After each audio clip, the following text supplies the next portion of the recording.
Hello, everyone, and welcome back to Dropped Frames. I don't know what is this 50? This might be 50. I think we're at 72. I think 50?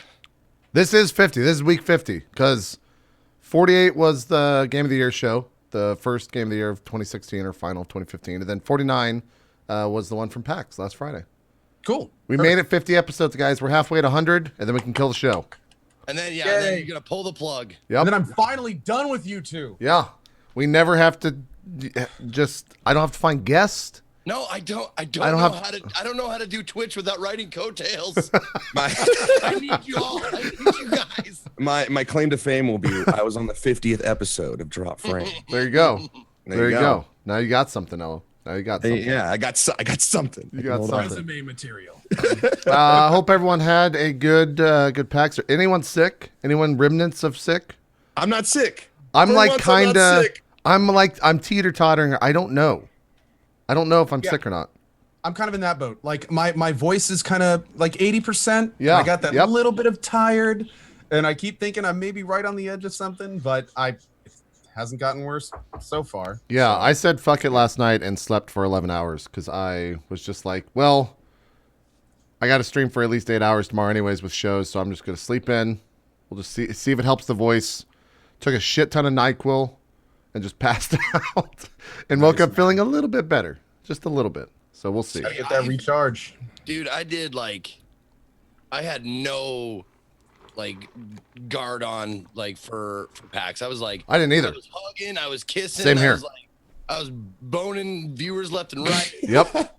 It was just crazy, just raw dogging all day. Raw dogging. All night as well. Can we get a definition that's not Urban Dictionary on raw dogging? It's when you get a dog and then you shave it raw and then you fuck the dog. Yeah, I had a lot of different directions that was going in my head. No, I that's like why where this is going, JP. Yeah.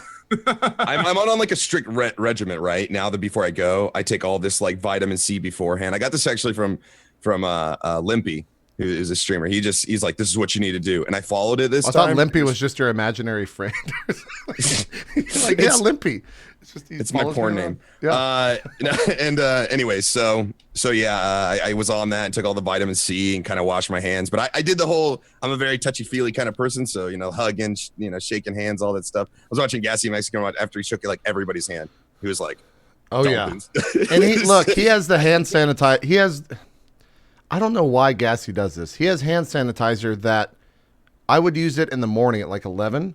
And that night when I was going to sleep, I could still smell the fucking shitty like fruit smell on my hands from his goddamn hand sanitizer. I don't know what it is about that stuff, but it just stays the entire time. I don't know why. Maybe that's the reason why I rarely ever get sick after any of these cons is because people put out their hand to me and I'm like, fuck you, motherfucker, get over here. Yeah, maybe. And it's like you don't exchange germs nearly as often with a hug as you do with a handshake. It's true. Well, you expose yourself to so much every day, Zeke, that I feel like your immune system is it's trained, right? Right. Yeah. It's like I like shower in the East River of New York City, Right. Like, I heard you actually have the water garbage out of shipped in from New York, and then you just put it in the bathroom. Like this water is funny. Yeah, it's clean. Did you know where was your it? immune system's like Rocky, right? no, that was like Aries, never Rocky. mind. And then when you get in the fight, that's like PAX, and that's when you get the montage, right? That's when it's working full steam. It's like pull in, the germs through the snow, and what we need to do is get a bubble, and then ship air from Canada, like China does for all the smog reasons over there. They buy air from Canada, and get it shipped all the way over to China to get rid of the smog. We just need to get a bubble for all the Twitch streamers, and just pump it with Canadian air, so no one can ever touch us, and we're never sick the entire event. It would be great. Is that like helium, where you like breathe it in and you're like, oh, what's this about, eh? Yeah, you become really apologetic. Visit Canada. You love maple syrup. We have good air. Best Canadian accent ever. It was pretty good. It was good. Yeah, no, it's like Spaceballs. Yeah. Yeah. Get the Perry air. Yep. It's they predict everything. Mel Brooks is genius. Turns out. The only thing I came back with from PAX. By the way, am I a bit quiet to you guys? Because everybody's saying like I'm a little quiet. You sound good to me. It sounds all right to me in my ears, but if you're a little bit quiet, you can turn it up. Yeah. Just a quick note. I'm- Apparently, we're saying don't reload the page. It looks like Twitch is going to shit. According to all my mods. So just a heads up out there. I love when Twitch dies. No, the only thing I came back from PAX with was this huge fucking zit, like that will not go away. You gotta put toothpaste on it. Say what? Also, You've never heard that?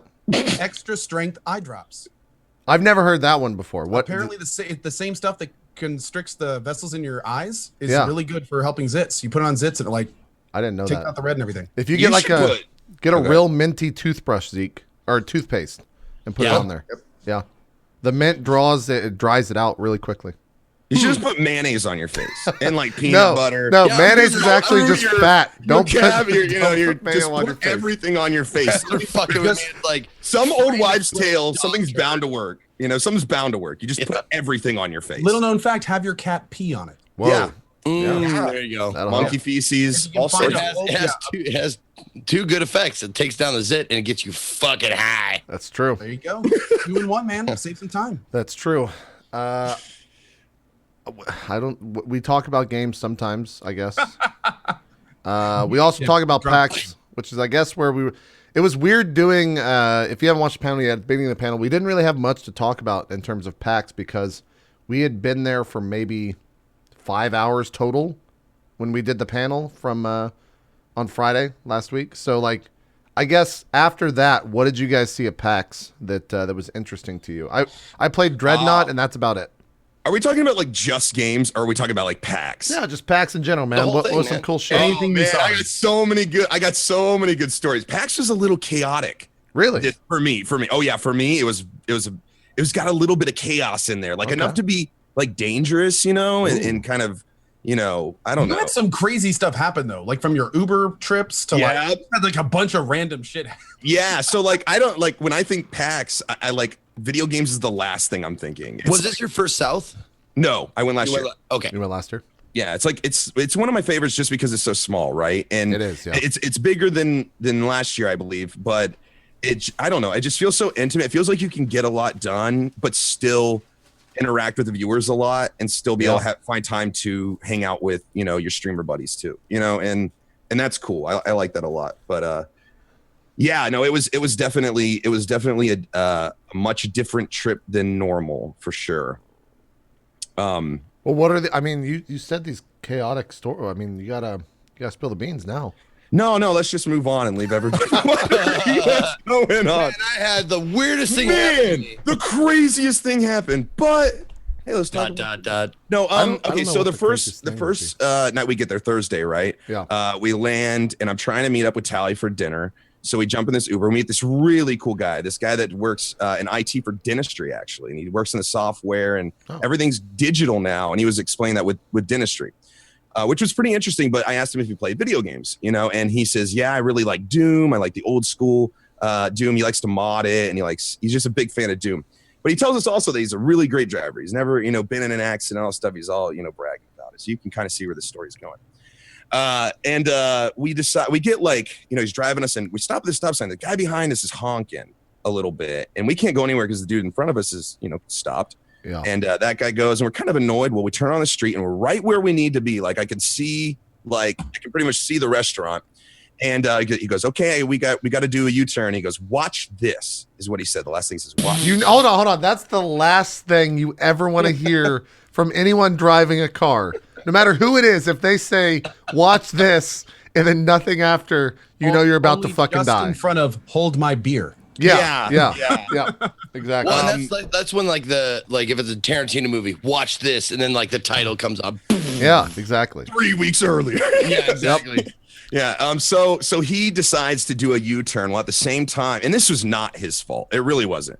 At the same time, the guy behind us who's been, you know, showing impatience the whole time decides he's going to go ahead and just do that whole vroom around real quick, you know, speed up. God. So we turn, he vrooms, and then bam, they hit. And I'm talking takes his side mirror out, totally screws up the front of the guy's car. Oh shit. And it wasn't a bad accident, but it wasn't necessarily like a fender bender either. Like it was we were all okay. Everyone was okay. I didn't even know this happened.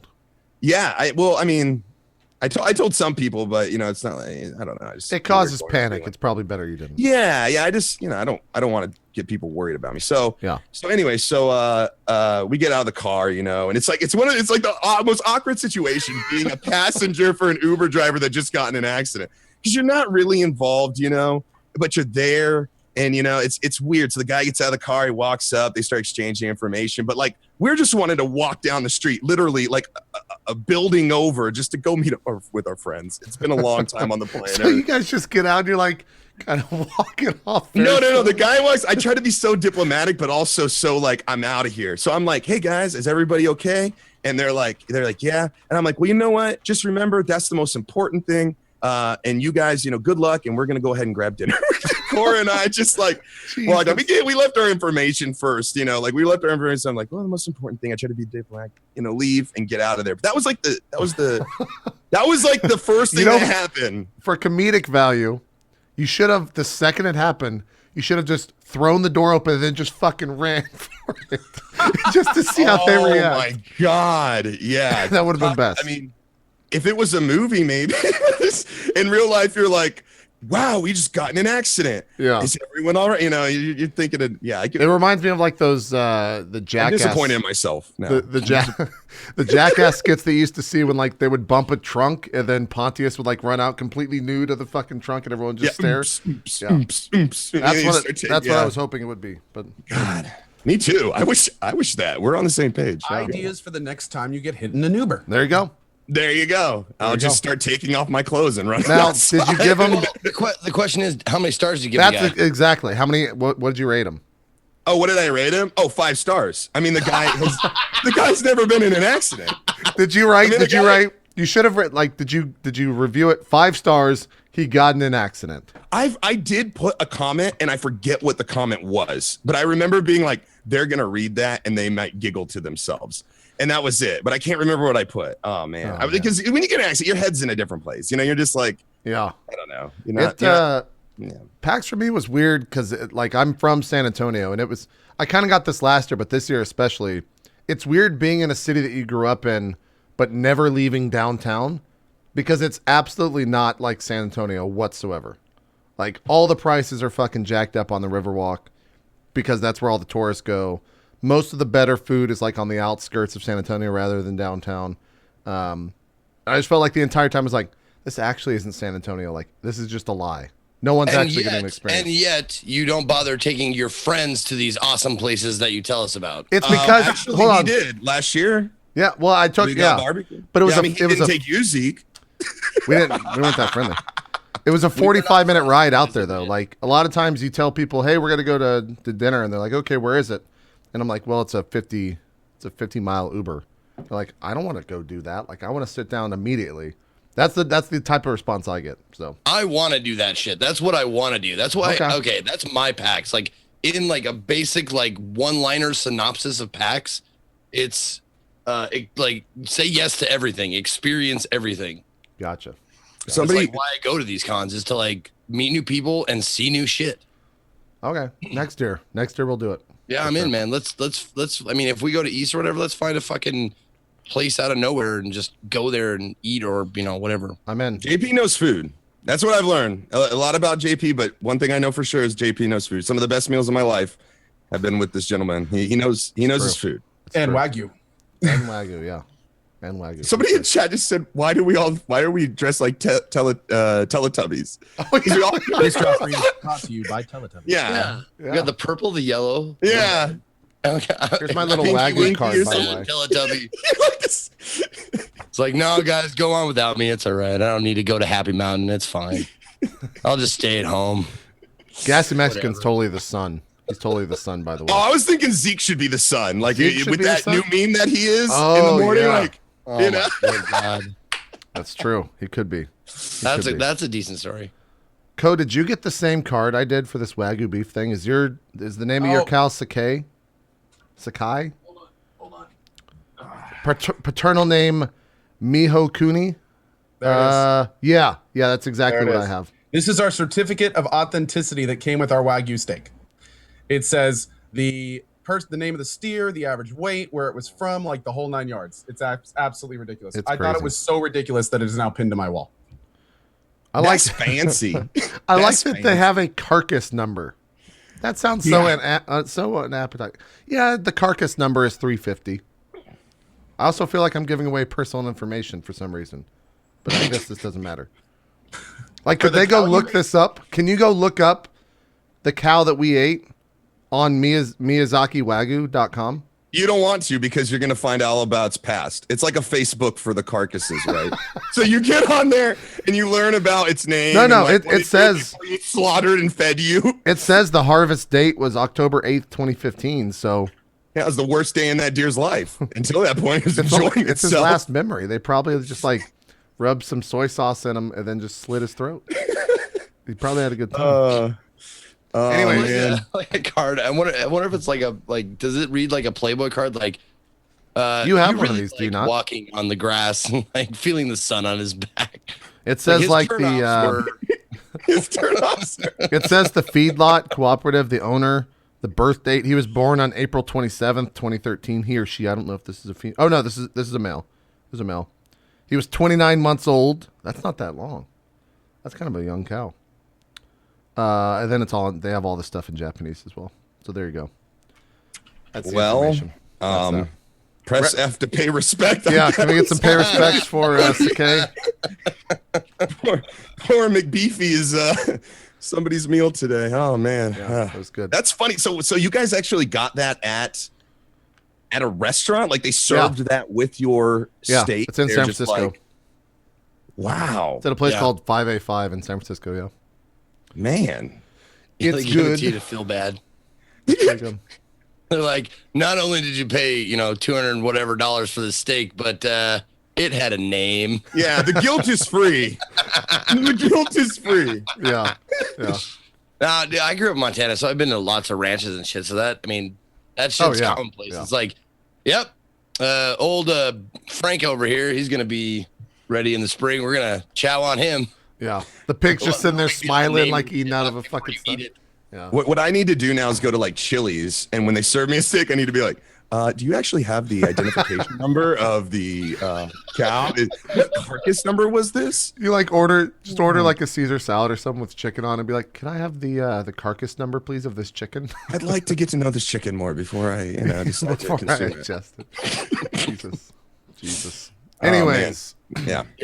Ko or Zeke, you guys have any PAX South stories, not games, that you're willing to divulge? Well, Zeke, you can tell the story about me being blacked out. That was fun.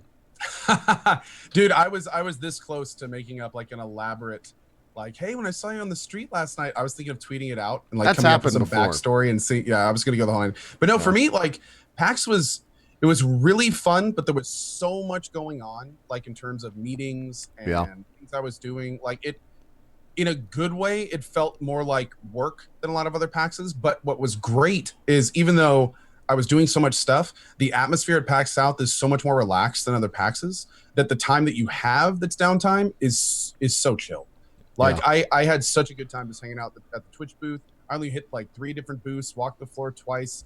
I mean, it was a really good con. It was a really good con. Yeah. I feel like I was on Saturday after the West Marches panel. Today? Oh. Do what? Oh, apparently Chad is saying my mic is terrible. Oh. No, it can't. It went down. Now it's back up again. Okay, cool. Yeah. Zoom might be auto, whatever. Probably not. I have no idea. But yeah, I after West Marches, I was just exhausted. Like I wasn't even on the panel because I had no voice and I couldn't function. Basically, I was like, well, I guess I'm just gonna go to sleep. I don't really feel like going to a loud party. And then everyone told me that you had no music at your party, and I'm like, that sounds like the best thing ever. And like everyone was sitting down. And there was like just good conversation and good drinks. I was very upset. Good food too. Yeah, that was at the. Were you at the Pearl place? The Pearl. A big shout out, by the way, to the main menu guys. I was at the time all this planning was going on. I was doing both of those Kickstarters, and like I had so much shit going on, and they just picked up the torch and went with it. Nice. They did a great job with that. It was fantastic. Super hospitable. Hospitable. Yes, hospitable. Yep, it's a good word. This was my first impression of JP when I saw him for the first time at PAX South. First time I see him at PAX South, we're all going to, I think, wasn't the Hilton? Hilton, like just a Hilton hotel bar? Yeah, the Hilton bar, yeah. It was this little tiny bar. That was stop number 3 for me that day on alcohol. And it was him and Gassy and, you know, a few other people. But those are the two I remember because We were both they were just fucking like 10 sheets to the wind. I come up and I'm like, oh, sorry, hit my mic. I'm like, hey, JP, or whatever I said. He goes, hey, no, hey, I'm fucking drunk now. You look at me, and I was like, whoa, okay, that's how we're starting. I think Tally was there as well. I think it was me, Gassy, and Tally. I was fucking gone, man. We had we went to a place. Well, Gassy, like you kind of high energy ish drunk. Yeah. Gassy just like gets real mellow and he's like, he gets real feely, like, hey man, you know, this is good. Come on, have a drink. It's because Gassy landed at like 2 on Thursday, and I wanted to go get some food. So we went to a place called Cured, and all they serve there is like cured meats. And so we spent, between me and him, way too much money, and they had these drinks there that was, it was gin, champagne, sugar, and honey. And that's all that was in it. It was called a 1945 or something like that. We had 8 of those each before we even got to that bar. So, like, we were pretty fucking gone. And then we added all the Jack and Coke at that bar. Then we added, like, 2 or 3 bottles of wine to it at dinner. And that's where I don't remember much. And this is Thursday night, right? No, Thursday night. Yeah. I had dinner with Gassy, and he didn't seem that bad. He sobered up, around like 8 or 9. Oh, did he? Okay. I kept drinking. He sobered up. Okay. Yeah, I saw him. He seemed, a little, but he wasn't too bad. It was fun though. It just, I've done that 2 events in a row now, and then like on the Twitch party Friday, I go to that thing and I'm just like, this is fucking stupid. Like, I'm not drunk. I don't want to be here. None of this looks fun to me. Zeke's up singing karaoke. He's fucking gone. He's doing pretty good, but fuck, that's loud as shit. That's just my mental process. It is so difficult not to overdo it the first fucking night there. Is, dude. It really is, because you're so excited to be there and you're seeing everybody for the first time and everybody's really, really like super happy. I've done that like for the last 3 cons. And this one, I kind of backed off a little bit on Thursday. Yeah. Like, I didn't get like blacked out, hammered, you know? Yeah. So I was like, okay. When Friday rolled around, I was like, all right, I still got the juice. Let's do this. Yeah. I was in a group of about, I think probably 7 or 8 people in the Twitch party. And we're all just standing around talking. And like literally mid-sentence, someone's talking and they just stop. And we all kind of look at each other and we go, yep, that's Zeke. Yeah, yep. It was like it was totally drunk. You were doing the song that you did last year. You were doing Backstreet Boys, right? Or not Backstreet Boys? Sorry. What's the rap group that's actually good? I can get all shitty about it, but I'm not gonna. It's Beastie Boys. Beastie Boys. Sorry, yeah. Jesus. It's actually become like Backstreet Boys, Beastie Boys. Same thing. Look, yeah, they're both boys, all right. It's a boy band. Bunch of guys singing. Jesus Christ. See, I didn't do it because it was too easy of a target. I know that's shit on you for that. No, it's because like there's 2 things that like now I've done 2 years in a row. Yeah. One at the South party, if there's karaoke, I do that one song because I did it last year. Yep. And the other is at the bar on Thursday, right when I get there, everybody's fucking drunk and having a good time. I stand up on a chair and make just a stupid drunk toast to like everybody because I'm so happy. Wait, was it the one you like where you've memorized it? Because I know you memorized a few. No. The one with the tree and all that stuff. No, not that one. No, okay. not the old. You know what I'm talking about, though. I know exactly. I was impressed by that, and then I took the time to think, like, man, he memorized that shit. He knew this situation would come. He prepared for it. Well, that's an old Irish toast. I'm sure. I'm sure. But no, I just get up and I'm like in the middle of the bar. Like I paid the DJ. I was like, could you stop for like 10 seconds? I'll give you some money. We make this toast and we'll call it a day. Okay. So I get up, I'm like, everybody, and everybody's like, what the fuck is going on here? Because like the music has stopped and there's this drunk loud asshole on top of a chair shouting like, everybody, this is all my people, nerds out there love nerd, cheers. And everyone's like, yeah. Let me ask you guys a question. I did that last year too, so jeez. Let me ask you guys a question. Have you ever seen me drunk? I don't know. I don't believe so. I think I've seen you heavily tipsy. Yeah, I think heavily tipsy is a better way to say it. I got drunk at the Twitch party. Yeah. I was having a ball. I've been, I've had that thing with the last couple of months, and I was just around everybody. I was feeling really good, and I'm like, tonight I'm gonna get white girl wasted. Okay. Yeah. This is gonna happen. All right. So I had like, wait, we have a new thing we can say now. I want to pull a sack reel. So this don't is call him out like that. That's what I was about to say. I was like, I don't want to call anyone out, but fuck, Sacriel was so goddamn good. Oh my God. Listen. I know. For the record, I love him to death. It was incredible. Oh yes, I know. Oh, I know. He was the last person, the literal bottom of the list I ever expected. Yep.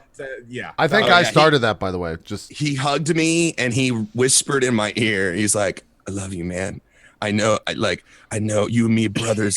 I love you." Like he was doing that stuff to me. I love him so much. I love him to death, man. And it's just, it's like, I don't know, because you see Sacriel, so you never see him drunk, you don't. He's always so composed. He's always so composed and everything. It was like, it's the normal drunk thing to do, but for some reason coming from Sacriel, I was like, oh my God, you're really drunk. Like, yeah. I don't know, it just like really hit me, and I was PAX Prime 2 years ago, Sacriel, that was the first time I met Sacriel. I was still like very new to the whole Twitch world, and we were up in the Twitch like stupid VIP area. He's like, "Yeah, I don't drink," and I was like, "Shut the fuck up!" And I ordered him a drink, and that was the first time he had ever drank and gotten drunk before. And so I like to always say that whenever he's like that fucked up, it's always back to that fucking one night that I got him drunk. So there you go, Sacriel. That happened after I met him. And the night that I hung out with him at PAX East, like the very first time we hung out together, and I offered to buy him a drink again. He's like, "No, I don't drink." And then the next convention, he got drunk with you. And I thought that it was just me. Like, I'm like, man, the guy didn't want to drink with me. Like, no, I have really good peer pressuring skills, which is maybe not something to be proud of, but yeah. Oh no, it's a wonderful thing to be proud of when it comes to your friends. Yeah. Yeah. So that was fun. Yeah. Did you guys know what happened that night? I mean, there was a bunch of stuff. That's my second chaotic story, right? My second. There's a bunch of stuff that happened at that party that should probably not be public. Yeah. Oh no. This is nothing that shouldn't be public. Right? Yeah. This should be public. This should be public. All right. So everybody at the end of the night, I mean, we closed the place out. I'm pretty drunk. And by the way, for those of you listening, we had these things called hurricanes, right? And they were being given out to the party like candy, and it was like 4 shots. They're walking around on a platter. The bar has a spanning of like 4 or 5 people in line across it all, and so it takes like 20 minutes to get the drink. But the servers are walking around with like 4 of these hurricanes, which is 4 shots of Bacardi 151 plus a ton of sugar.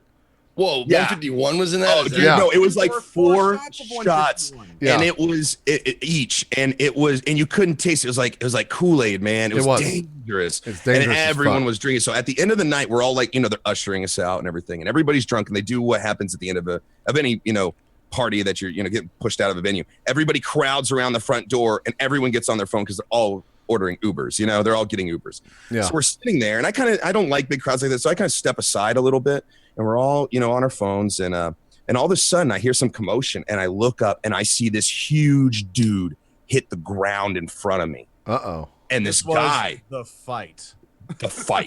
This was the fight that happened after the Twitch. I didn't know about this. I heard about this. But no, okay. I was there. I was in it, man. I was in the shit. Okay, this was rough. No, I look down and I just see a dude like getting.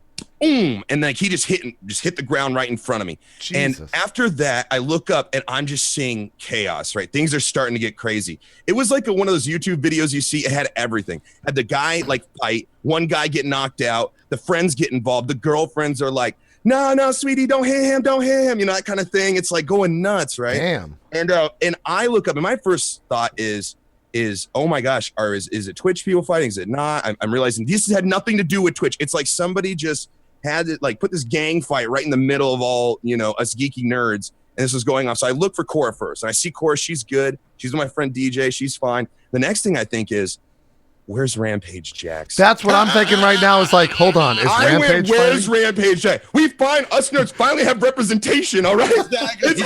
We push him out in front like, this is our guy, our champion. Which is pretty much like the probably the last thing he wants, right?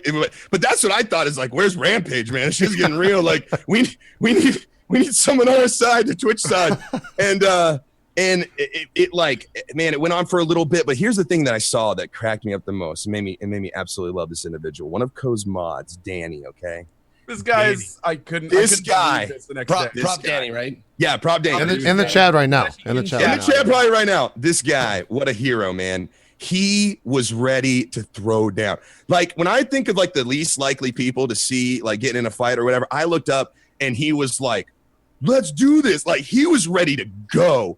And man, it psyched me up. I was like, Danny's going in. I like what's going on? You know, like I got to get in there to help Danny, you know, that kind of thing. Like it was getting crazy. Thank God it, you know, it dispersed. Well, without most of us, I know Jimmy Weisenheim, I think he got pushed, but I think he was okay, and we were all Jimmy thought okay. he was about to throw down because he didn't know what was going on. I heard this from Jimmy later. Like, he Jeez, had his I back never to a heard lot of this, no one and all of a talk sudden about this. Someone pushed him from behind, so he turned around like, "Oh, what the hell?" Yeah. Is going on? Oh man, but it you know what dispersed. Danny We all. did? Was Someone that? had to hold Danny back physically. Wow. Yeah. And I think it was DJ Knight. If Yeah. that was, but yeah, like he. Let me just reiterate. Let me say this though. The guy's on crutches. Let me just throw that out there too. He's on crutches, right? In the guy, like he's ready to go. Dude, you can And I'm swing a crutch like a motherfucker though. Oh I man, got you know, some reach. It's good. It's I was thinking that like the crutches were like, you know, like it's gonna be, you know, like a disability. I started thinking about, I was like, that dude's got two. He could just, you know, he could just really hit somebody with one of those. It was crazy. It dispersed and we got in the thing. We got out of there. You know, everybody. As far as I knew, everybody from Twitch was okay. I don't know about the other group there, but I didn't know about that at all. That's yeah, funny. that's what I'm saying. Like it was a little chaotic, man. PAX Arena was a little chaotic. There's a car I accident. didn't hang around you some more, man. You just have like crazy shit. You got Come in a on fucking- along, man. We'll You just. got in a car accident. You I got in don't a seek fight. this out. I swear. It It'll just be good. follows me. It'll be good. Yeah, good stuff. I would have loved that. I would have been all about it. I would have been like trying to call it like Marv Albert. Man. like Howard Cosell, like, today we have two giants of the YouTube Twitch industry to duking it out. One mano y mano. I didn't know. I did not know that happened. That's a good story. Yeah. That's a good story. Yeah, it's good stuff, man. There was just a crazy. So I was at dinner on Saturday night. Is that the place? Is that the time we went to like the place on the river? Yes. That was Sunday. No. Sunday night. Yeah. Sunday night. There you go. I was at dinner on Sunday night. We're having a great dinner. Just, you know, we're having wine. We're having, you know, appetizers. We're having great conversation all around the table. There's like, I don't know, 12, 13 of us. Yeah. Just having a great conversation. And I'm having such a good time. I like, this is one of those rare occasions where I'm not attached to my phone. I'm not looking at it every 5 seconds.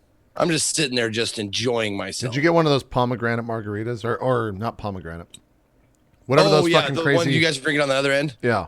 I didn't. I actually purchased myself a bottle of wine. Oh, I thought that was Shannon's. Okay. That makes No, I sense. had that. That was mine. We There you go. finished that off. It was Yeah. great. Yeah. Yep.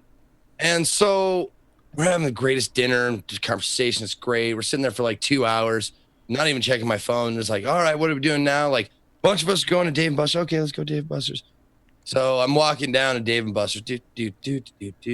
And I see two people approaching the entrance of Dave and Buster's as I'm approaching from a different angle.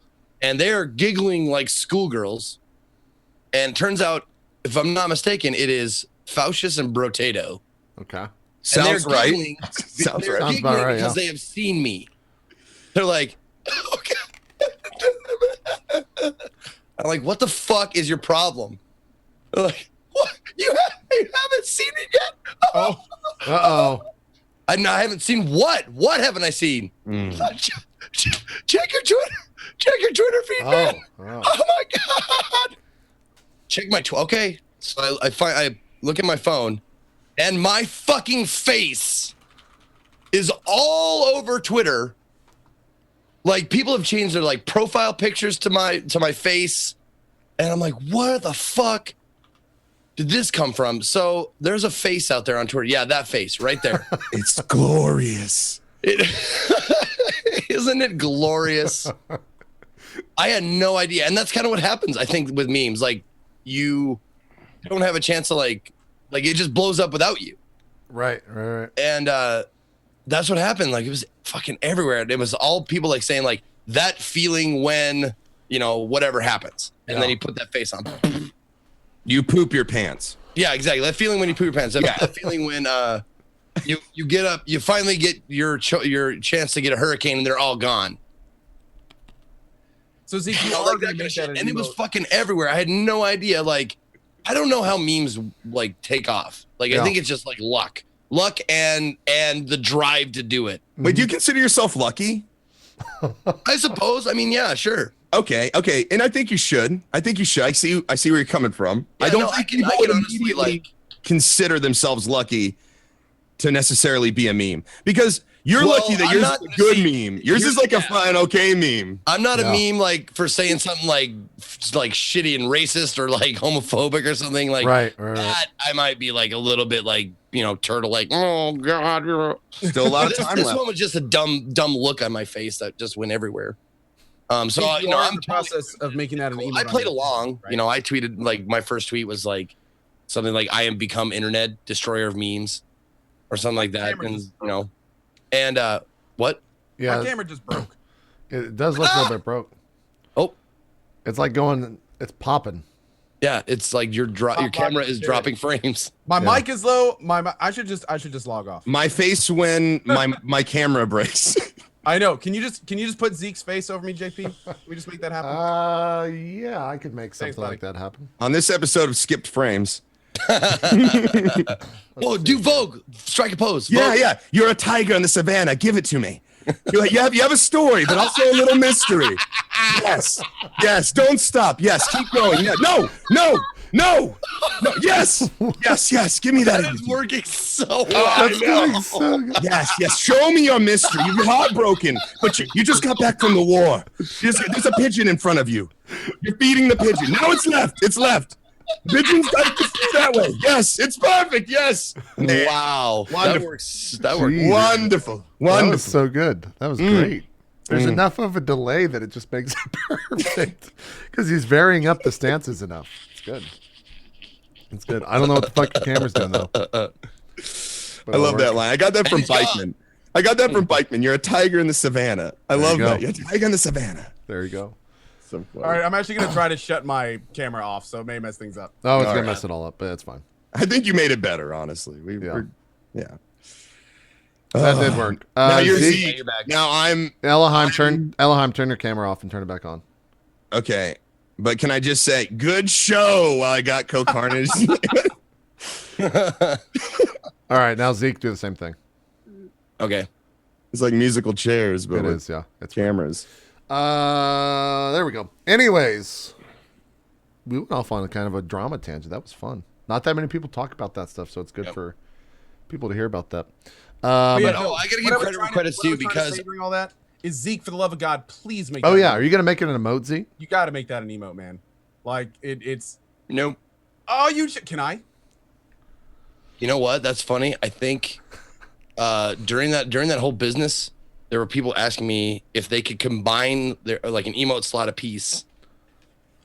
Oh. And like have if you're sub to all four of them, you can make the whole face. That's brilliant. They asked me if they could do that, and I said, "Be my guest."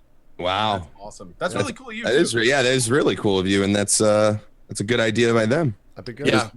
Do you remember the what funny thing is, like, I probably like I'm out like sub money just because of that. Probably, yeah. No, it's okay. It's all right. You know what? You're not all about the money. I think that's a fine quality. I think it's totally fine. There you go. Do you remember what else happened at dinner? On Sunday? Yeah. I don't know what happened on that end of the table. Oh, you're talking about Diction? No. Oh. I can tell that too. But no, remember Diction reminding me of the practical joke that I played on you at Memphis? I had totally forgotten about this. Oh my God. Was that I at had the totally Blue Cross, forgotten or about not Blue Cross, the charity St. thing? Jude. Yeah, St. Jude. Yeah, St. Jude. So we were at St. Jude, and I totally forgot this, but apparently had a long lasting effect on Zeke. We were at St. Jude in Memphis, and I look over and Diction's there, and Zeke's doing his Zeke thing, you know, like, I'm Zeke, I'm going to talk to everybody, be a social butterfly, moving around, everything. And I look over at Diction and I go, you know what? I think Zeke's and I didn't know Zeke super well at this point. Okay, hold on one second. I just want to preface this by saying what you're about to hear, like was life changing for me. Like that's the best part of this is that a view of myself, and it made me accept something. So go ahead.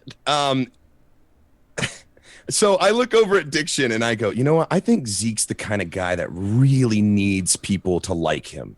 Like he needs that attention. He needs this, right? It's like he can't function if not everybody thinks he's the dude, you know? I said, so here's what we're gonna do. Next time when he inevitably comes around to our table and tells one of his shitty jokes, what we're gonna do is we're going to not laugh at all. And we're gonna look slightly annoyed and we're gonna turn away from him actually. And we're just gonna we ignore and just sip our drinks. So damn, this is exactly what we do. So he walks up, I'm Zeke, and I do this joke, you know, and then we're just like, and we just and we play it off so straight, like so cool. And then he kind of gets this look on his face. Can you please do the face? If you remember the face, you did it. Hold on. Okay. Let me imagine I'm there. Okay. Yeah. I tell a joke. It doesn't land. Yeah. That's the face. Yeah. Yeah. He does this face. And then he goes away, and me and Diction just start laughing to each other. Well, inevitably, you know, however many minutes later, he comes back, and we, you know, let him in on the joke and everything, and we all laugh, and it's a good thing. But here's the thing: is there's this backstory that I learned at PAX South to this that I had totally forgotten. This thing I had done for him. It was just a joke. I was being kind of a dick, you know, that kind of thing. He's a buddy of mine, whatever. But this had a long-lasting effect on Zeke. Zeke did a little soul searching about his need to be liked by people. I don't know. You want to? No. That's like it. It's seriously like when they let me in on the joke, it opened like my eyes, and I was like, that is something that I've always known, but never could put like a tag on. Never could like point to that to say like that's the reason why I do these things. And them doing that, like put like a total, like a definite definition on that. Like, why do you do this blank thing that you like maybe, you know, wouldn't normally do? And it's because I have this innate need for everyone to like me. And if someone doesn't like me, it's like a paper cut that won't heal. Just like, okay, I gotta get on their good side and make them like me. Especially if, and it's usually only if I like them anyway. And I liked you guys. You liked us? You don't like us anyway? No. I'm just saying. Shut up. I'm just saying if I don't like you and you're shitty to me, that doesn't matter to me. But if I like you and like I do something or I feel like I've done something that has pissed you off and it makes you not like me anymore, I'm like, I can't like, I want to crawl out of my skin because it's like so like annoying to me that I can't like, I'm like, what can I bake you something to repair this damage that has happened? I mean, if you want to, that's fine. No, seriously, it made me like look inside of myself, go like, okay. And I'm not saying like it is something that I can change about myself, but it's definitely something that I recognize now and go, okay. You recognize it. You're gonna. I mean, my options are now changed as to what to do about it. and I want you to know that I actually, because they brought back up the story, have kind of been going into my head about some of the things that I say, and then I totally forget about them and how that might affect people. So we've all grown from this, but it was PAX South that made me realize that, like, oh. And Zeke, I love you, buddy. I just want you to know. I'm gonna touch your face right now. And listen, like that, I'm man enough and open enough to say like that helped me. So thank you for that. Thank you. There you go. There you go. I love you, buddy. No, I wouldn't have brought up that story if I didn't think you would be open to talking about it. There you go. Anyways, hey, so what happened? What about you, Cody? Do you have any good stories from PAX? Anything? None that I can talk about. Okay, fair enough. No, again, like I took PAX super easy, man. I didn't really go to many dinners. I went out a few nights, but generally just took it easy, had a good time. I mean, probably the most chill experience I had was hanging at Dave and Buster's for hours on Sunday. That was a huge amount of fun. Yeah, that turned into a good. I was not expecting Dave and Buster's to be that fun. Dude, me either. It was a lot of I fun. planned on going there just to like say hi because Cobalt Streak and his awesome girlfriend, I can't remember. Wrestling Rose. She was having a community meet up there. And Cobalt was like, yeah, come on by. We're just going to hang out. There'll probably be some people there. So I was going there specifically to like say hi to those guys and then head home. And I ended up being there, I think 4 or 5 hours. Went outside with people, had some great talks out there, was hanging out inside. It ended up being like the entire Dave and Buster's area was just Twitch people playing video games, air hockey, all the entire bar was like Twitch people. It was It was a huge amount of fun. Huge amount of fun. That was Played a skee ball good for the fun first night. time in a while. Oh, yeah, they had those skee ball things there. Yeah. That's right. I was pissed they didn't. Why can y'all barely hear me? I got everything. I don't know. Your mic's kind of low for whatever reason. I don't know, man. It might. Might want to check the settings in Zoom. Yeah, I'll have to look. One thing that sucked about the Dave and Buster's, then we'll actually start talking about video games. I guess this is talking about video games though. I saw when I first got there, I saw Future Man Gaming trying to get money like on one of their like little cards or whatever that you do at those places like that. And then my immediate thought of, I'm going to get my revenge on Future Man Gaming and find a DDR machine here at Dave & Buster's and play him one-on-one to win the PJ Sultan. Because that's what happened at the end of the PJ Sultan was we had to play DDR on those shitty pads. So I went over and they had a DDR machine, but it's like this new age bullshit where it has corners instead of like a directional pad. So I never played. I said, so you just gave up? Yeah, no, because like I can't, like the mental memory is not there to play on like the directionals on the diagonals rather. I can only do like up, down, left, right if I see that thing. It's kind of ridiculous, but yeah. So we never ended up playing. But that was I think that party was probably like the highlight of the entire like PAX event. So. It was a lot of fun. I got stuck for 30 minutes, 30, 45 minutes on one of those coin machines where you drop the coin and it falls down, hits the other coins and they fall. And then that's supposed to cause the coins that have been stacking out like this far from the edge to fall. I forget, it's called like coin dozer or something like that. Those are always so hard to win. Yeah. I think between me, because I was using my card and there's a bunch of viewers and stuff, you know, fans and friends. And we were just like, I was just passing out coins to everybody, and we kept going. We were there for like 45 minutes, man. We were there for like 40. I think between me and one of the viewers, Blackjack, I think we ended up spending like $80 on this freaking coin machine. That was my first taste of gambling when I was a kid. Oh yeah, they had it at Montana Fair. They have a fair that comes every year, and they have like 2 of those booths set up with like 20 of those coin push games, and you like give the guy $10. He gives you a roll of tokens. You take the tokens, you put them in the machine, they push out whatever, and then when you get like a big fall, like with one of those like shitty little zipper like duffel bags full of them, they like psh, you're like, yeah, oh! it's the best. But you don't realize like you spent like $50 to get 10. Yeah, I was playing. Yeah, but that's like my first taste of gambling was those games. Yeah. There was the Hat Film guys. They're a big Yogscast YouTube group. They went and spent like all of these tickets trying to get stuff, and I think they ended up using like $70 of real money to get like these 2 little lightsabers that were like plastic, and that's it. So it was completely rip off. There was nothing of value in there, and that don't play those games. Don't go to D&B and play those games, guys. That's what we're saying. Yeah. Learn from our mistakes. Learn from our mistakes as you should.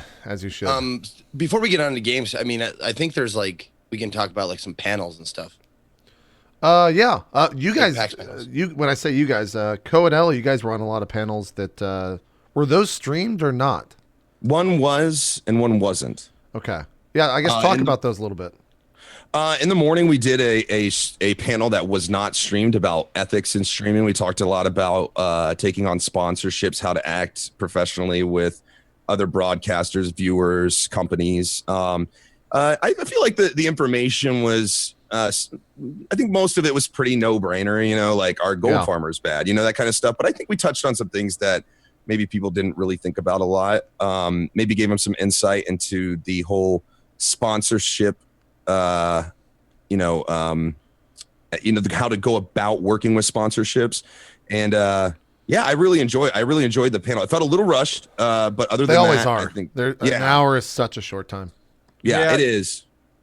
Not only was it only an hour, but like the guy running it was Omid, me and Ella's manager. Great dude. Yeah. But man, he tried to we turned this 1 hour into like a massive information section. He had like 4 different parts to it, and each one was way more than what we could fit in it. So it was just like boom, boom, boom, boom. It was probably the most informative panel I was on, but definitely the most packed.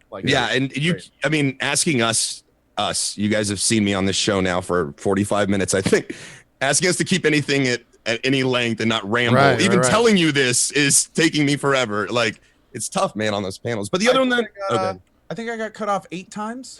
Yeah, I think it was like Coh's some of like, them well, just I have an missed opinion. Oh, sorry, we got to go to this question. Was that film? Was that the one that was streamed or No, No. Was it filmed at all? No, I don't even think it was recorded. Okay. wasn't. Okay. Nope. That's PAX exclusive. Yeah, it's a That is PAX South exclusive. Exclusive, man. There you go. Well, Co, tell me about the AMA. Oh, now that panel was a huge amount of fun. That was a streamer it was me, AMA? Hello, Cobalt, and Towley. And literally the entire panel was just an AMA. We just took Nice. questions off Twitter. We took questions from the audience. It was so laid back. It was so much fun. I mean, there was really good conversation on all sorts of different topics because we would basically talk about anything the viewers wanted to. And it was, we went from like the most packed panel I think I've ever done at any PAX to one of the most laid back and just fun panels I think I've I ever love done. doing the laid back type stuff. Oh yeah, dude. It was great. We didn't have any plan. It's just like, okay, we're all going to come up here and we're going to answer questions. Yep. That's it. Dude, You of guys all got the good ones questions? that I've heard about and stuff. That's one of the ones that I would love to be a part of. You guys Yeah, got good and- questions or like? Oh yeah, we had great questions. We had Great questions. Yeah. Yeah, we had a question about streaming with a kid, so that's actually popped up a couple of times. I know someone even mentioned Someone wanted to do a show about someone. This person's been at our panels before, and I feel terrible for not remembering her name. But yeah, she was saying to do like a Drop Frames episode on streaming with a family, like a proper family, like a kid or 2 kids or whatever, and like how you balance that. So. Yeah, there was questions about that. There was questions about maybe streaming and having limited resources, like either being in poverty or close to and trying to kind of make it. Yeah. There was a bunch. You want to know what though? I will say, and I know I've been on panels with Tally before, and Tally I don't think he knows how to insert himself sometimes in panels. And man, he has really worked on it. He gave such good information. He was on top of things. He was informative. Cobalt as well. And I know Cobalt is pretty shy guy actually in person. And they did amazing, man. They were just right on top of stuff, giving their opinion, great advice. It was cool. It was like it's my favorite panel so far for sure. I will say that's something that I've noticed as well in the past 2 years when PAXs are more frequent and more people have gone to them, is that public speaking in that fashion, especially with that amount of people, and like some of those panels have a shit ton of people in them. It's so much different than just like talking in a room where no one else can hear you. I mean, they can hear you, but they're not there in front of you. And just like you were saying, Elo, I've noticed a lot of people that have gotten really good at that over the past 2 years. Yeah, you can tell it's a noticeable difference, and I just wanted to say it was noticed, and I think they did a really excellent job.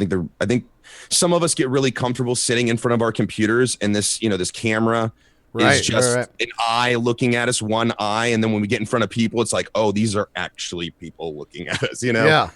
And it can make some people kind of, but they've become very, very apt at being on panels and talking in those situations. One of the things I wanted to ask you guys, and this was something that I didn't know was a thing until after the Drop Frames panel on Friday. So I wanted to bring it up there if I would have known about it, but I didn't.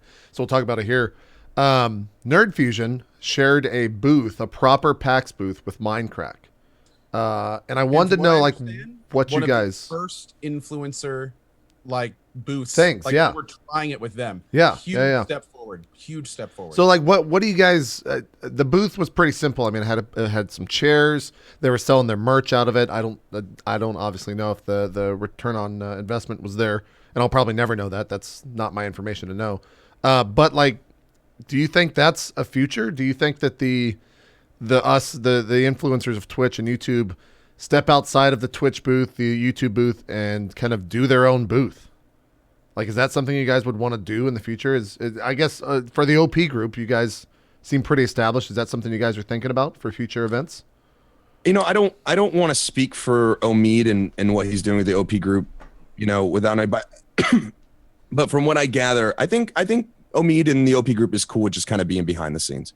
I think they're totally fine with that. And I'm not saying it wouldn't be a possibility, but I think right now, I think they're totally fine with not doing that and just kind of working behind the scenes with what they do. So yeah, I don't I think it just depends on what you want to do, right? You know, if I think if you're in a group, like I could see maybe having, maybe like a coalition, place to kind of, a nice place to kind of congregate where the viewers can come and really meet us and, like kind of do that. Teams or something like that. Yeah, Twitch teams, something like that. I think as an individual, though, I think there's a certain point where you're so big. I think you need to have like a space and maybe a space away from people and a place to do that. I don't know if a booth is the answer, though. For individual. And the other thing too is those booths are not cheap. I don't want to reveal how much they are. I don't know if that's public information or not, so I'm not going to. But they're not cheap by any stretch of the imagination. They are very expensive, especially for the size that you get. And a place like PAX South, a lot of companies don't go because they're so expensive, and the foot traffic that you get is just not worth it. Like, I assume they're probably more expensive at a place like Prime, where there's so many fucking people there that you're going to get, 10,000 people through that booth in the first day. At PAX South, you'll probably get like 2,500, like a quarter of that. So I don't know. I saw that and I was like, that's interesting, because like Coh was saying, they're the first people to really do something like that. But maybe we'll get one of them on in the future, or maybe I'll just ask them to see like how that was, like what their experience was. I'm curious as well. I wonder what their purpose was with the booth, because it could have been many different things. I think it was mostly to sell merch, and they also did signings every single day with all the Nerd Fusion guys. I could see something like that. Yeah, sure. I mean, what Nerd Fusion is doing right now is very unique, and they're kind of pioneering a way to kind of handle being a Twitch streamer. And I think they're trying new things. If there's one thing I can say about Nerd Fusion, it's that, man, they are out there doing stuff indifferently, And oh yeah, kudos to those guys, because it takes a lot of heart to just be the first ones to put a group together and make it kind of a more business setting. We are no longer like we have our individual stuff, but we are also this we are now Nerd Fusion. So kudos to those guys first of all, but yeah, I can see it made sense when I saw it. I just never considered it. Yeah. I think I'm kind of right there with you. I mean, I wouldn't be surprised to see like a main menu booth in a future PAX, stuff like that. Oh yeah, that would make sense. That would make a lot of sense to. They have so many. How many broadcasters with main menu? Like 10, 12? I don't know. Like main menu has a lot of broadcasters. 83. Yeah. That's probably got closer. Some candy bar wrappers. Yeah. There's a definitely a big group there, but I'm always interested in like what's the next step for influencers at a con. Like obviously panels are kind of everyone's starting to figure that stuff out. I think PAX South was kind of the first big showing of that, because there was a lot of influencer panels. You guys did 3 or 4 with the OP group. Is that correct? Is that the right number? Yeah. You guys were on a lot. I was supposed to do 4, and then I wasn't able to go to the big one I wanted to do. Just time constraints or what? West Marches. Yeah. I wanted to actually ask. I wanted to talk about that, because that was one of the panels, like one of the things that I've been a part of, maybe the only thing I've been a part of at like a con, that I didn't know how it went. Yeah, I was sitting up there going like, is this good? Is this entertaining? I mean, or is everyone having fun here? Because I'm not like, because you get that like constant feedback, or you don't feel the need to have like constant feedback. Like when we do drop frames, like sure, crack jokes every once in a while, but there are times like when it's it's warranted to have like serious conversation or whatever. Yeah. Where there's nobody like laughing all the time. Like something like that is like, it's like putting on a play. Yeah, it kind of was. It was tough, like it's tough to read. Like it's silent, but is everyone still watching and liking it? I mean, what it really was, it was improv. It was an hour of improv up on stage. And I was not on it, but being in the crowd, like I definitely thought it went off without a hitch. And I think everyone else, after that was over, the reception on Twitter was pretty unanimous that everyone seemed to really enjoy it. So it was cool. It's funny that you said improv, because I've started to consider more of what I do as improv, even on my broadcast. Sure. It's just, here we are, this is being presented in front of you, make something of it, make it entertaining kind of thing. Right. So it's funny you should say that. I think the improv thing might come more natural to Twitch streamers that are live in front of people coming up with things on the fly. So Totally. I unfortunately wasn't able to see the panel, but I heard good things for sure about it. People seem to really enjoy it. And I think the people that did it loved it too. You know, I think they really enjoyed it. So yeah.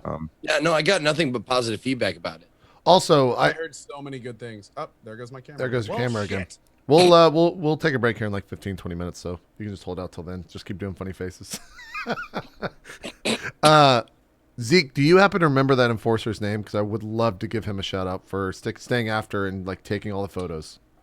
Oh God. I do. Hold on. Okay, go and find it. So but I'll find it. Yeah, there was an enforcer afterwards where the entire cast was up there, and myself, we kind of moved outside of the panel. And I think we were there for about 30 to 40 minutes just signing autographs and talking to people and taking photos. And we started doing this weird like group photo thing. We just wanted to take a group photo for just us. And then the enforcer was like, who wants a picture? Who wants a picture? And like a line formed. And this enforcer just started taking photos for everyone for like 30 plus minutes. There was no reason for him to do that whatsoever. But it was such a fucking cool thing that he did. And just stuck around because it took all of the onus off of us. We were able to just sit there and meet everyone, took photos. It was awesome. A ton of those guys were tweeting them out to us as well. So huge shout out to that guy. Zeke, did you find his name? No, I couldn't. I can't. I thought I had his card. Well, he'll probably never see this, but every enforcer at PAX is awesome. So yeah, I saw him later in the day, and I asked I asked him about my hat. I was like, I lost my hat, man. Blah blah. He's like, oh, do you need me to, I'll go look for it right now. Like, I'll go just try and find it for you. Like, no, dude, it's all right. I already looked in this place. Like, oh, well, I mean, if I see anything, I'll be sure to let you know. I mean, it's seen around. And he was just like super like accommodating and like, that guy was awesome. Yeah. And he wasn't the only enforcer that was like individual, like all the enforcers are cool. Right. But he wasn't the only enforcer that was individually cool. Like, cause when I was looking for my hat, I went to the Falcon Theaters where we were. Right. And I saw an enforcer. And I was like, hey man, I may have left my hat here the other day. He's like, oh, okay. Well, let me, I'll pop in there and go check and look around, and I'll come back out and see if you got it. He goes in there, comes back out, and he's like, I'm sorry, man. I didn't see your hat in there. Maybe you check this and this and this. And I was like, hey, no problem, man. Thanks. And he goes, no problem, Zeke. And I was like, he remembered your That name. was the guy that walked up to us when we were waiting. That was the guy that walked up to us when we were waiting after the dinner, Zeke, right? That guy? Remember we stepped outside and we were waiting for everybody? Dude? Yeah. Yeah, him, yeah. Yeah, he seemed super chill. Yeah, he just dropped his like, oh, no problem, Zeke. I was like, hey, Yeah. you know me. That's great. He was a really cool guy. JP, let me ask you a question. Go ahead. Have you ever thought about having a booth? What, just for everything that you do? You could make it like, I mean, I don't know if I don't know what you call it. We'll just call it the JP booth for right now, okay? Okay. But you have to, but think about this. Think about this. You could have the role playing that you do, right? You could have an artist draw a picture of the characters, which is then signed by some of these guys. Sure. Sell them $10 a piece. You have a drop frame section of it where the guys stop by and say hi, do some signings, whatever. You have enough. You do enough shows that I think reach a broad enough audience that I think you could actually pull off a booth with everything that you do and all your different shows and the role playing and everything. And I don't know, just something to think about. I'm just curious. Dude, yeah. JP would make the money back from selling shirts alone. Yeah, man, you sell a lot of shirts whenever you guys do the West Marches thing. And that's the one thing that I think, when you're saying like autographs and all that stuff, I would just outsource that to like the Twitch booth. I would talk to them and try to figure out, what's a time that I can bring the entire cast of X show, and this is the official so-and-so signing time. But I don't think Twitch would ever allow us to sell our own merch out of their booth. Maybe they would sell. Maybe they would sell our Teespring shirts, and if they start doing that, then that's a huge new cash flow for streamers. Like if they allow us to put up our own Teespring stuff there, that would be fucking incredible. Yeah. What about for charity? You think they'd let us do it for charity? Like if you cast there and like, I mean that would be a huge. I don't know why for them not having done that yet, there are probably some legal reasons why they can't do that. Mm-hmm. Because I feel like it's a no-brainer just to sell broadcaster merch out of the Twitch booth. And it might also be a size thing. You know, they only have so much space on that booth that they just don't have a place. Trying to sell hundreds of different people's merchandise. Exactly. Zeke, what were you gonna say? Pictured when you said a JP booth, I pictured. You remember? Okay, Peanuts, the comic strip. I pictured like Lucy. It says like the psychiatrist or the doctor is in, and it just says insults 5 cents. And he's just sitting there waiting for like people to come up. Like, here's when it goes like, yeah, your hat's too dumb. Get out of here. Like, pay $1. You can call him king shit in person. Hey, hold on. You just sit in a booth and they just call you king shit and they pay $1. Real talk. If there's another TwitchCon, if there's another Twitch sanctioned event in the future that will allow it, a PAX, whatever, I'll totally do a dunking booth if I can get money off of it. I'll totally do a fucking dunking booth. If people want to throw whatever like tomatoes or whatever at the little thing and try to hit it so that it dunks me in the water, I will do that 100%. JP, that's actually a good question. Like, who would be the people on Twitch you would like to see dunked the most? I think you'd be up there. I'd probably be up there. They'd probably want. I think Soda Poppin' would probably make it. Casey Tron would probably make it. You would also get like really nice people up there. Like I think Co would probably want to be up there. Like I think a Twitch dunking booth would be a thing. That'd be a lot of fun. That would be something where it could all go to charity. That's a great idea. Yes, that'd be a really cool idea. Yeah. I'd totally sign up for that. And maybe it's not water. Maybe it's like something real fucking filthy like mayonnaise or some shit. Just like a real foul liquid. I was thinking hurricanes. No. It's the hurricanes. I'll do it for free. No, it's this. You got to make it foul. It's all the hurricanes from the Twitch party that were half drunk and left behind. Oh. Yep. Oh, complete with like the straws. Yep. Like It's everything. Gum that might have been left in it. Like, it's everything. That'd be great. That would be a good booth. I'd totally be down for that. I'd wear like the Borat swimsuit. I'd be all over it. I'm still trying to get them, and it'll never happen, right? But I'm still trying to get them to let us do like a celebrity boxing thing, right? Yeah. I've been talking about like the sumo wrestling type stuff. Yeah, like a sumo wrestling thing, or like have Summit versus Lyric, and then like have the Tap Man. Yeah. Oh wow. I would go against Tim. Tim's a big boy. I'm ready, man. But like Zeke, the return of Zeke and Gold Glove, get that old rivalry back out there, man. It'd be fun. Or you could just make it salt water, and that's probably the best one. Just make it salt water. Because then it's like, oh, you're salty, blah blah. Like that would be good. I like it. I like it a lot. There's a lot of good ideas. Hey, Twitch, I hope you're watching. I hope you're listening. Before we jump into a break, anything you guys played at PAX that was something you guys want to talk about?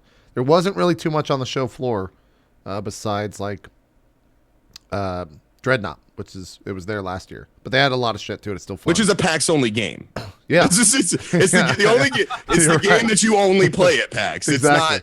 It's just a PAX game. Yeah. It doesn't actually exist. It's never going to be released, and it's never going to be for sale. It's just going to be at every convention. Forever at every convention. Yep. Yeah. Yep. I saw the first 30 minutes of from the Twitch booth was the Division, so I got to sit there for 30 minutes and watch fucking Future Man and O'Kadrian play it backstage while we just looked at it. Yeah. That was nice. How was that? It was fine. Yeah. Like I liked having the chance to like actually chat about and with some of the people who know it. Yeah. And that kind of stuff and see some actual gameplay. But I didn't get to play it, which sucked. Co. Oh. Okay. There was a game that I saw that I'm really interested in, but I didn't get to play it. I don't even know if we could play it, but it was that one where you were like you led a peasant army versus gods. Yeah, so it's called, that's what I was about to bring up. It's called Oklos. Yes. Yeah, I'll show it here in a second. Awesome. Yep, I got to that was one of the interviews that I got was with the Devolver guys. This was Devolver Digital's big game. I don't even know what you guys are talking about. It's this right here. Okay, I'm taking a look. You guys, the cameras are all messed up. Oh well. So this game is basically Pikmin, but in ancient Greece. And you start off as one guy and you get a horde. And then this horde goes around and just beating the fuck out of people. And then the bosses are like Greek gods. And you recruit people, and at the end of level, you can like trade. We were talking about this yesterday on the co-op channel. You can like trade like 10 peasants for like 5 swordsmen or whatever. and then it just keeps ramping up the abilities. Yes. And from what I understand, Yes. you can name your mob. So you can just have Really? a mob of your subs like going after Greek gods and shit. It looks so much fun. Yeah, that's awesome. It looks really And cool. your camera got fixed for some reason. Dude, I'm loving this. Look at this is great. You know what game this kind of reminds me of a little bit, like kind of very loosely, is like what's it called? Overlord. You know, you used to have the little imps that would go and like collect. They would break a barrel and then make a shield out of it, kind of thing. Yep. This Yeah, looks this like this screen right here. Where is that? I gotta try to get the frame exactly. where they show all the yeah. Like, look at all that There shit. it is. That is crazy. That is an insane amount of stuff right there. Yep, all procedurally generated. Yeah, I guess so. I The guess bosses so. you fight are random at the end of the levels or whatever. That is awesome. Every like little stats on every single fucking thing. Your overall like attack defense. I didn't get a chance to play this. I'm basically just Can you repeating what spell the Jesse name of said. it one more time? Like how do you It's spell it? it's OKHLOS. Why would you ever name a game that? I don't know. It's like I can't. I mean, once you learn how to spell it, you'll never forget it. So there's that. OKLOS. Oklos. Yeah. Oklos. I like how it's in Greek. He's like revenge. It's like what a great story. It's like once you're in a temple, a god steps on all your friends, and let's get everybody together and go kill a god. You know, Yeah. It's- That on Steam it says available April 2016. So pretty soon. Nice. Pretty soon. I'm a sucker for the mythology thing, man. I really am. Like Titan's Quest and Titan's God Quest of was a hell of a War and what's that? Titan's Quest was a hell of a game. I really Yeah, enjoyed man. I love that like era, and I don't think people do enough with it. You know, you can only think of like a handful of games. You know what I mean? Like Age of Empires, you know, that kind of thing. But like, Yeah. I don't know. Anything else you guys played at PAX? I never get to play anything at conventions. I walk honestly. around and there's always like that one booth where it's kind of like, why the fuck is this here? And this year, it was the Skype booth, and they had a very large booth. It wasn't just like a small little thing. It was kind of, I think it was 2 booth spaces, but it was the Skype booth. Like, why I are gotta they say, there? I think they're really threatened in the gaming community by companies like Discord, and there's other stuff coming out. Like they really worked to get a horrible reputation, to put it bluntly. Like they just didn't fix themselves for years because they didn't felt they have to. And now we have like all these competitors coming up, and now they're like, oh shit, everyone's leaving us. We need to do something. Yeah. So Yeah. it's kind of ridiculous. Yeah, I don't know. That was a weird thing to see. But apart from that, we didn't really. I kind of just sat in the Twitch booth most of the time when I was on the show floor and just watched the stuff they were showing. Well, there wasn't much of a show floor, right? Yeah. And that's one thing I don't see how this convention's gonna grow. You know, I said it myself, and I don't want to discourage anybody from going to a convention, but because, and it's different for me because I'm not like, I'm like a huge fan of streamers and stuff like that. Because you guys, most of you guys are I'm close with and I talk to and stuff. I don't think I would have gone to PAX South just for the convention content. I just think it would just. I walked to the back and I was like, this like. Yeah. It seemed really skimpy to me. But what I do know is that there were people scouting. There were companies scouting to see if this is something they want to bring their products to. And that's exactly what I recognize as well, is they're waiting for it to hit that point of critical mass where they will get a return on investment. Well, somebody's got to jump in, right? Somebody's got to start getting their feet wet because it was looking pretty skimpy on video game content. At least it seemed like to me on the show floor. Yeah, I mean it was for sure. Like JP was saying earlier, it's probably because they're like, we gotta save our money for the biggies. Yeah, I mean I don't know enough about how much the booth space costs. I only know the prices for South. I can't imagine those are the same prices as Prime, because like Prime real estate has to be like 3 or 4 times what you're paying at It's PAX prime South. real estate. It's prime. I was just like, Yeah, exactly. I'll make it for you, But Elheim. I'll make a joke for the you. nice thing, go for the easy joke. the nice thing about PAX South is there are games every year. Last year, I think Dreadnought was first shown there at PAX South. I think that was was that the opening one, or were they at East prior to that, Co? I think they were. I think it was a little bit earlier than that. Yeah.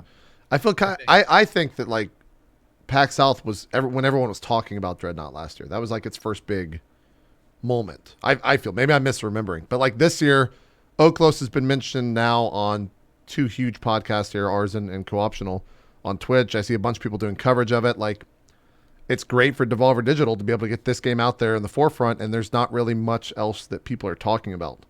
And so that's a good ROI. Like, I think it's cool to see. It's I'm hoping this is kind of what you saw from the Darkest Dungeon people, where, you know, you saw it a year or 2 ago or I guess 2 years ago at a PAX event, and it was a small, you know, 2 foot by 4 foot spot, and now it's like a widely, hugely successful fucking game on Steam.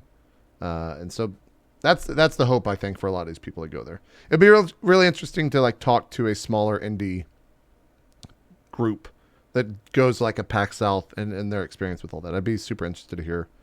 Dude, I gotta tell you, I deal with those guys a lot, like way more than I deal with. I mean, just working the event, excuse me, like working for the Twitch booth and doing the hosting or whatever. Yeah. Like I talk to, like, I have become like they're regular people that come on, like Nigel from Devolver, like that come on like all the time, like every PAX. They're like, well, we got this guy who created the game, and we got, you know, Nigel from Devolver. We're gonna talk about this game, and I've gotten to be really good friends with them and the Tiny Build guys. Like, they are like the best people to talk to because they are just fucking stoked. Yeah. To be there. They're so they take so much joy in just, you know, promoting the games that, you know, that their distributor platform has. Maybe we should talk to one of the Tiny Build guys and see if they want to come on a show in the future. I'd totally be down just to talk to them for an hour or two. About maybe that's the evolution with one of them. Maybe. What was that, Elo? I was gonna say maybe that's the evolution of it, though. Maybe that's how the convention's gonna get big, right? It's gonna start with independent developers because they want to get as much exposure for their game, and as those games go on, like we just looked at something that was from an indie developer, I assume, because of Devolver Digital, yeah, and then it that may take off for some other game, and then more indie people get into it, becomes a big indie show, and then the big, the big boys say, okay, now this is big enough, then we get it. Maybe that's. Well, I mean, we're actually looking at getting a booth next South, as well. Maybe even East or Prime, but those are so much more expensive right now. Yeah. But yeah, for Nectar Game Studios, we're thinking about doing that. Yeah, and I don't think it's a bad idea. I mean, most of the indie games that I know about come from conventions. What is it? The Enter the Gungeon? Enter the Gungeon. Was that man? PAX That looks solid, man. That looks so solid. It looks so fun. I didn't get to see that game. I heard such great But things. it's not the first PAX that I've seen it. It's not. I've seen it a couple of times, and it's stuck in my head. And now I'm here on a show with thousands of people here, and I'm talking about it. It looks really good. It looks really good. It looks like Binding of Isaac. Yeah, this is it. Yeah. All the enemies are bullets. All the doorways are bullets. Your ammo is bullets. Yeah. I remember that seeing itemization thing, like kind of Binding of Isaac kind of thing. You pick up different weapons, and they kind of the synergy. Yep. Yeah. It looks really, really, really good. That was crazy. Yeah, it does. Look at that. Turn on the table, and then that's cool, man. But I would have never heard about this game if it wasn't for PAX, honestly. Yeah. I wouldn't have heard about it if it wasn't for Cobalt. I was talking to Cobalt about cool games coming out, and he mentioned it, and I think he's actually doing a big thing for it. But yeah, it looks really interesting. By the way, your camera's working. If nobody told you. Yeah, and my mic's better. I know, I fixed it. Cool. It's weird. All right. Well, I think that's good on PAX. Let's take a break. We'll come back. I know a lot of people want us to talk about XCOM 2, at least me and Co. Talking a little bit about the Division, because I think a lot of us have jumped in. And then we'll talk about what everyone else has been playing, because I know Zeke had a pretty interesting night last night in Darkest Dungeon, and I'll let him tell that story when we come back. It's all about that no death run. Yeah. How's that? We'll talk to Zeke about his no death run. How's that going? How's that going, Zeke? When we get back after this break. Thanks for being here. We'll be right back.